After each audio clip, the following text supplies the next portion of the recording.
Damn, son, where'd you find this?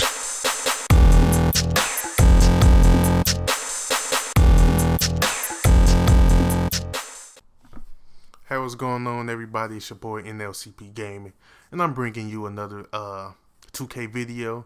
I haven't posted one in a while because I really haven't been playing. But over the weekend, I had a few off days, and I was just like, fuck it, let me do a what if scenario. And then this scenario is the Warriors versus Spurs. The Spurs got LeBron, Wade, Melo, Paul, all joining the Spurs. The Warriors got Durant, Harden, Adams, Westbrook joining the Warriors.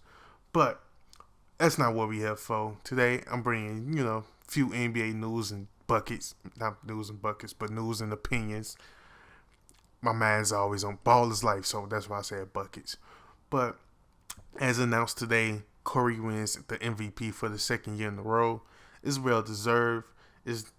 You pretty much have to give it to Curry. Like, look what he has done this season. He averaged about 30 points in under 30 minutes.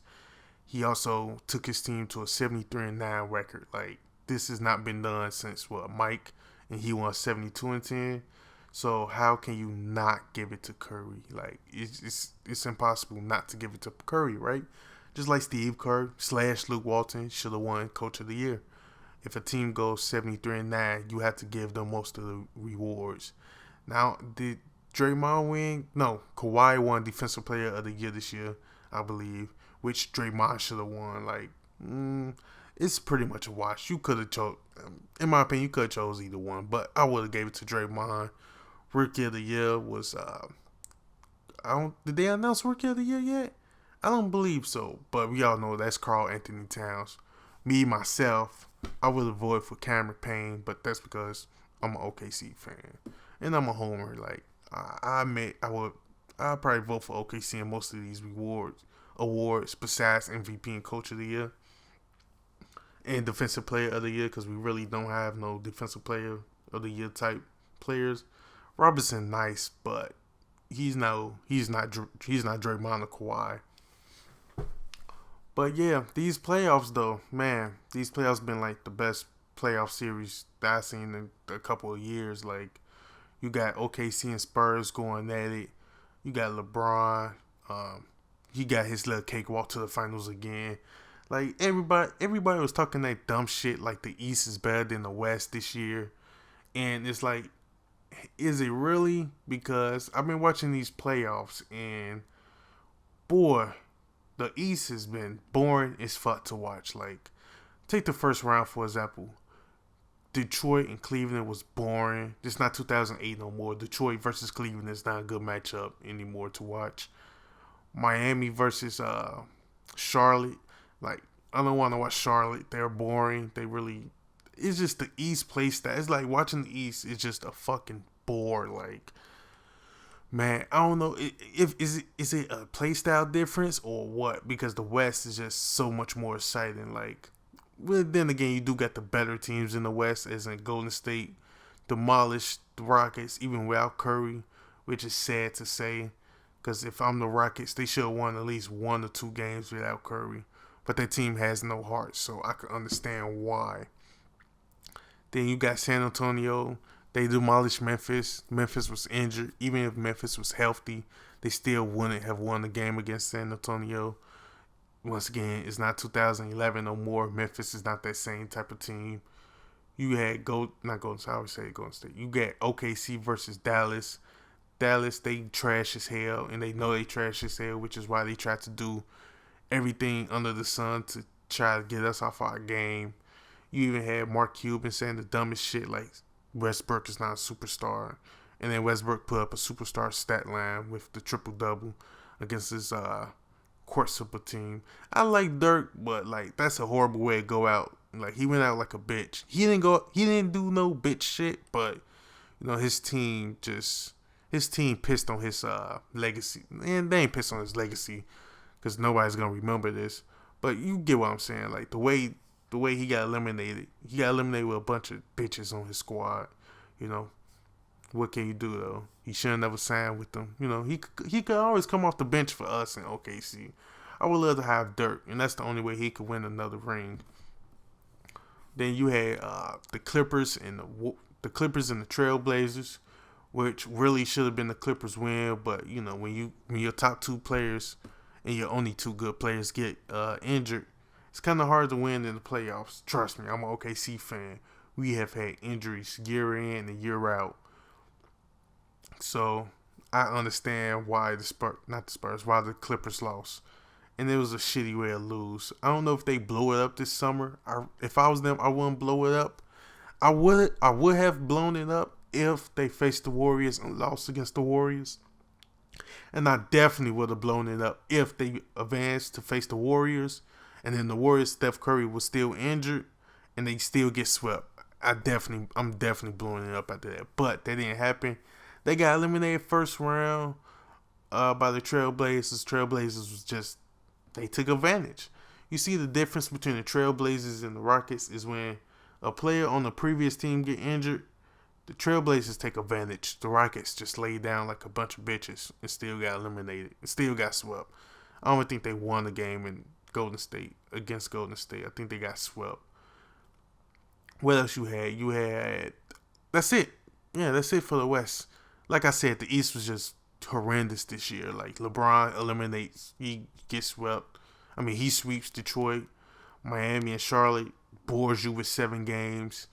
Toronto and Indiana once again bores you with 7 games. Toronto is just one of those teams that's just, they're overachievers. The fact that they made the playoffs with the 2nd seed is astounding. You know, I'm Boston and Atlanta.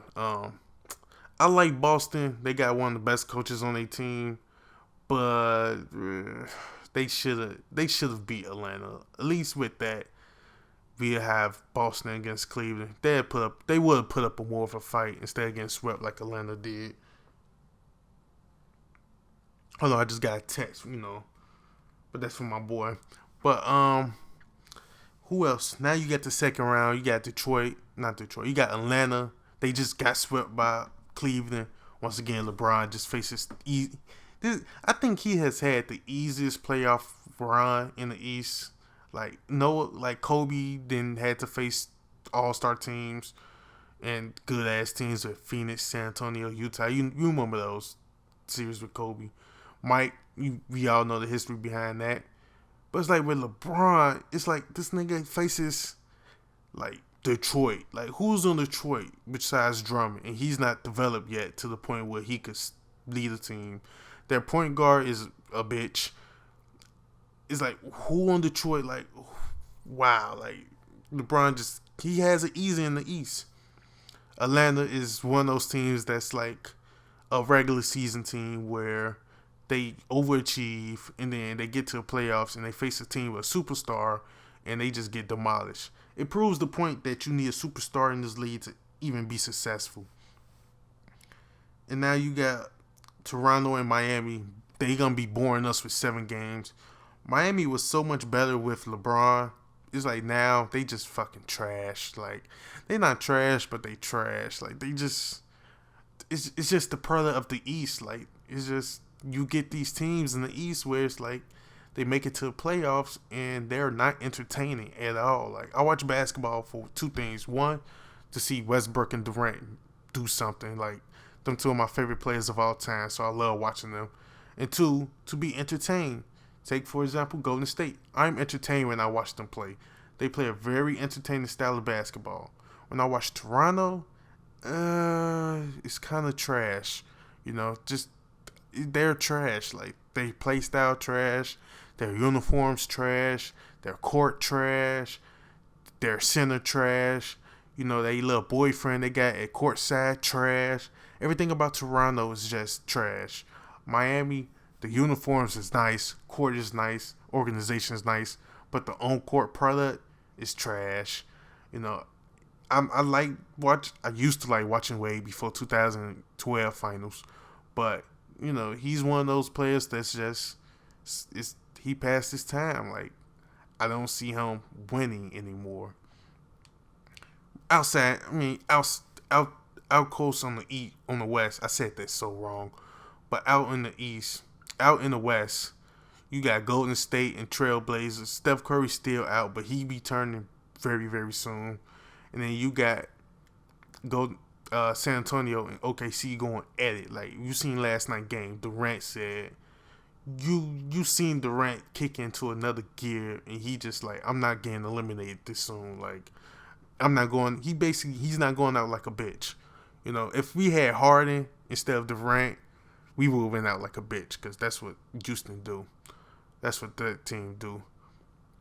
But as far as predictions goes, I got Golden State being Trailblazers in 2 more games.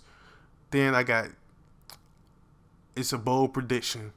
Not bold, but bold for y'all. OKC is going to win the next 2 games. They finna win this next one in San Antonio, and they're going to bring it back into OKC and close out. And in the East, who cares? Cleveland is coming out the East, so who cares? Who really cares? It's going to be Cleveland versus OKC in the finals, where it's going to come down to 7 games, where it's Game 7, Deion Waiters gets his revenge. He's going to average. He's not going to average. He's going to score 35 points in Game 7 in the NBA Finals with 13 assists. Them my predictions. Will I be right? Who knows? I know OKC's winning a championship this year. This is our year. We finally got a great coach. We finally got a great bench. So it's fun to say that we winning. You know, that's my thoughts on the NBA playoffs. Like it, subscribe, you know, all that good shit. Peace out.